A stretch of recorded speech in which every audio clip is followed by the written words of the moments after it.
So let's take a look at Dandasana. In the sequence that I've given you, I've replaced the dynamic transitions with just holding this position.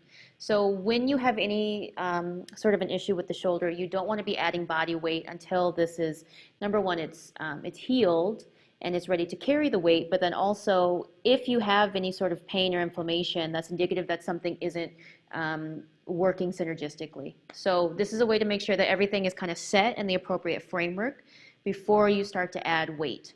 So what we're going to do, eventually the legs are going to be extended, but in order to really focus on the shoulders so you're not fighting your hamstrings for length in the body, let's just cross the legs. So from here, what I want you to do is to take the hands next to the hips, make sure that they're not sneaking behind you. So the thumbs are almost underneath of me. Now, inhale. I've demonstrated this for you in the sequence, but let's just look at this with some more detailed instruction. What I want you to be doing is to constantly be rolling your shoulders. So shrug the shoulders up by the ears. Take the arms back so that the shoulders are moving away from the front of the body. Squeeze the shoulder blades together. Keeping them together, try to drop them down. Okay, relax. The shoulders are rolling up by the ears, in towards the spine, and then down towards the floor. So we're going to continue that action, but just with the arms in a different position. So again, set the thumbs underneath of you. Now, what I want you to do is to focus on the direction of the elbow. When the elbow starts to go in, the shoulder is going to want to pitch forward. Now you have to balance these two actions. They are fighting for attention and they are fighting for length. So give a little, take a little, give a little, take a little. So I kind of liken it to tightening the screws. So you want to tighten this here. Now this is going to want to follow. Start to take the shoulder behind you. Now notice if we go a lot, then the elbow pit starts to open up. So we want to find a happy balance between those until we get stronger. And then again, we just tighten the screws the stronger that we get. So start by turning the elbow pit in. Take the shoulder. Let's push it all the way forward so we know when we're out of position. And then now start to pull the shoulder behind you. So it's just a front to back. Pull it back. Keep the elbow pit in. You can even keep your hand on that if it helps keep you aware of that.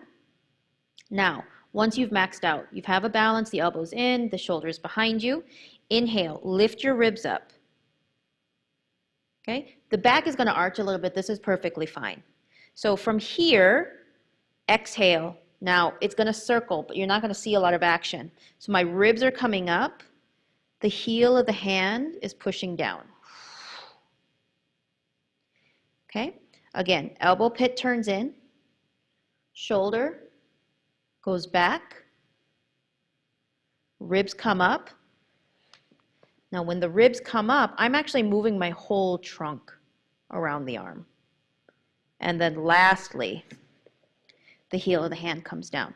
Okay? You can do this one arm at a time because it's just a little bit less physically demanding and trying to coordinate both arms at the same time.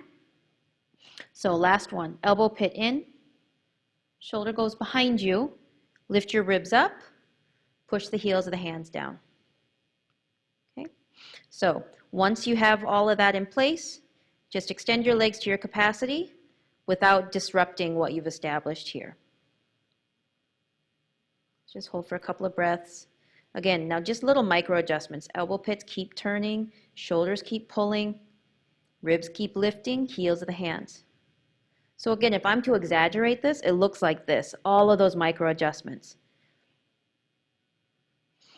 Elbows in, shoulders back, ribs up, heels of the hands. Okay? Hope that works for you and that you can apply that information when you're actually following the sequence.